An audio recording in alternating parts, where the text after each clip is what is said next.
Morning, જય શ્રી કૃષ્ણ, મહાદેવ હર ગામ છાઈ hope सब બધા મજામાં છો। જો ભાઈ આપણે મોર્નિંગ તો ક્યાંની સ્ટાર્ટ થઈ ગઈ છે એઝ ઇટ ઇઝ। આજે છે બોરચોથ, તો બધાને હા બોરચોથની હાર્દિક શુભેચ્છા। અને જો ભાઈ આવું કંઈક છે મોર્નિંગમાં કેયુરની રસોઈ તો થઈ ગઈ હતી, અમારે બધાની રસોઈ બાકી હતી।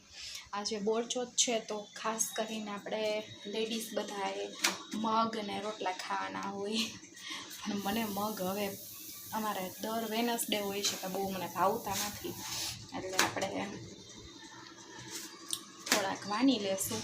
એટલે ચપટી જો મારા માટે રાખ્યા છે, અને બસ આજનું મેનુ તો ઘણું બધું છે। જો ભાઈ આપણે બનાવીએ છીએ રોટલી। જો ભાઈ બોરચોથ માટે તારા માટે નક્ષ માટે ને એના માટે બનાવ્યા છે રોટલા। આમાં છે રાઈસ, અહીંયા છે ફ્લાવર વટાણા બટેટા ટમેટાનું શાક, આમાં છે મગડા, આમાં છે બીજા મગ, અને આવું કાંઈક છે। અને જો ભાઈ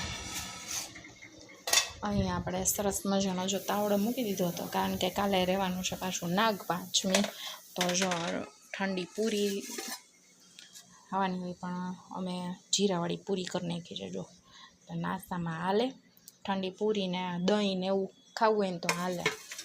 અને બસ સાતમ આઠમ આવે છે તો થોડી કરી નાખી હતી પૂરી કરી છે ને। જીરાપૂરીમાં આવી ગયું હોય કે થોડુંક તો તમારે જીરું એમને જાય જ તે, પણ કરવાનું શું, અમે કર્યું હતું ને એવી રીતે, તોય તમારે થોડુંક તો જાય જ તે જીરું। જીરાને છે ને સહેજ ઘીમાં સાંતળી નાખવાનું, જીરું તલ, એટલે શું છે આપણે લોટ બાંધીને એની જોડે જોડે જે મિક્સ થઈ જાય, એટલે એ ઘડી કાંઈ નીકળે નહીં। મેં કર્યું તો એવી રીતે, પણ મારા સાસુએ ફરીથી અને એવી રીતે કર્યું કે ઉપરથી નાખ્યું, એટલે બે લોટ બાંધ્યા હતા। મારા તેલમાં જરાય જીરું નહોતું, ના મારા સાસુએ કર્યું ને જો જ કરી હતી, તો મારા સાસુએ ફરીથી લોટ બાંધ્યો ને જો એને કર્યું તો આ જો બધું ભરી મૂક્યું એણે, અને મારું તેલ એકદમ નીટ એન્ડ ક્લીન હતું, એને જો આ બધું મારું કામ વધાર્યું। એવું છે કે કોઈ બી વસ્તુ નવી કરવી હોય ને તો હું થોડીક જ ટ્રાય કરું। કાલે નાગપાંચમી છે તો મેં કીધું આમનામ ફાસ્ટ ને આ તેને બધું છે તો થોડીક પૂરી કરી નાખી નાસ્તાની, તો મેં થોડીક કરી હતી, યાની કે 10-12 જેટલી જ કરી હતી મેં જોવા પૂરતી। મારા સાસુએ એને એમનેમ જીરું નાખ્યું, એમનેમ જીરું નાખો ને એટલે તમે તળો ને એટલે છે ને એ બહાર જ નીકળી જાય, અને એ બળી જાય, એટલે હવે કંઈ ઉપયોગમાં ન આવે, ન તે પચાવવા દેવું પડે, કારણ કે એ શાકમાંય ન હાલે। એટલે તમે કેવી રીતે જીરાપૂરી બનાવો છો કહેજો।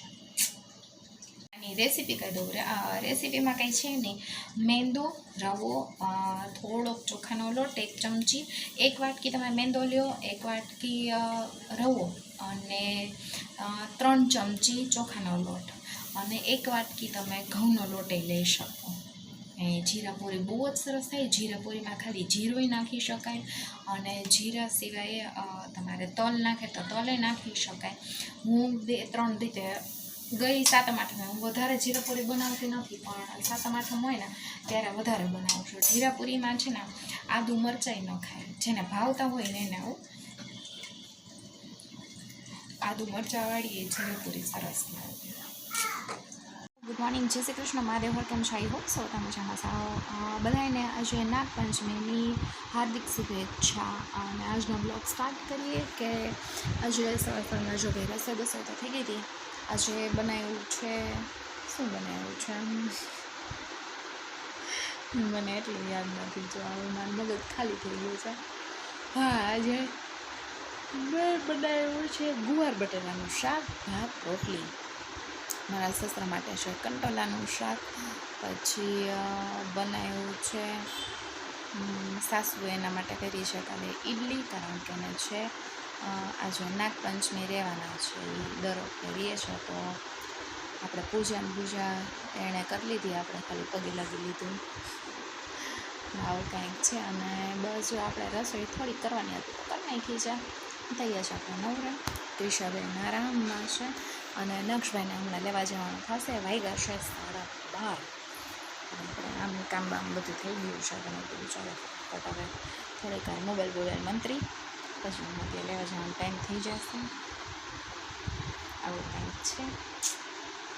અને જો ટપ ભરીને રાખ્યા છે રમકડા, હજી વા રમકડા, અહીંયા રમકડા અને અમારા બાજુમાં ઢીંગલા એટલે ઘર રમકડા ભરી નાખ્યું છે બે ભાઈ બહેનના થઈને. આપણે આજે નાગપંચમી છે તો જો સવારે મઢેલા છે તો આવી રીતે અમે પૂજા કરીએ છીએ. જો ભાઈ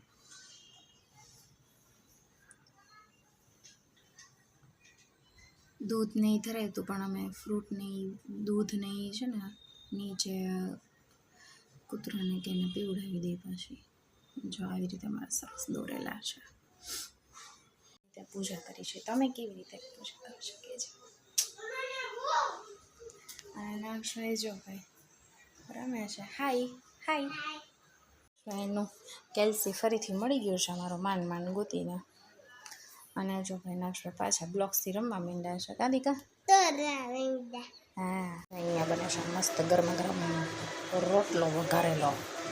અહીંયા છે ઓરો. હેલો ફ્રેન્ડ્સો, જો ભાઈ જમી કરીને ફ્રી થઈ ગયા છે. જો ભાઈ રૂમમાં આવી ગયા છે અને જો ભાઈ ક્રિશાબેન તક કરવા માંડ્યા છે. જો ગલે છે તક કેયુર સીઝન વગરનો ઓળો ખાવાની કેવી મજા આવી? ને મજા જ આવે ઓળો ખાવામાં. નાગભાઈ તને વઘારેલો રોટલો જો ભાઈ નાગભાઈ ન ભાઈઓ કેયુર ને બે ભાઈઓ અને ક્રિશાબેન ને વઘારેલી ખીચડી. હે ક્રિશાબેન આજ તો માણાઓ છે ને રસોઈ એટલી બધી હતી, થાકી ગઈ હું અત્યારે રસોઈ કરીને કામ કરીને. મતલબ જલ્દી સુવા ભેગા થાય એમ. આવું કંઈક છે ને હમણાંથી હેક્ટિક ડે ચાલે છે. વળી પાછા સાતમ આઠમને લીધે થોડું કામે વધી જાય. અને આજે તો તાવડો નથી મંડાતો પણ કાલે જ માંડશું. જોઈએ કાલે શું બનાવીએ છીએ. વધારે તો કાંઈ બનાવવાની ઈચ્છા નથી કારણ કે કચા બચા હોય ને જરાય ગમે ને અને જેટલું કરીએ ને એટલું બધું વિતરણમાં જાય. એટલે મેં કીધું કાંઈ આપણે બનાવવું નથી. આપણે હવે રાત પડે તો બેન્ડ બજી જાય છે પછી શું કારણ વગરનું બનાવ કરીએ. એમાં એવું થાય જે બનાવે ને એ ખાઈ ના શકે. એનામાં છે ને કચરું કરી લો.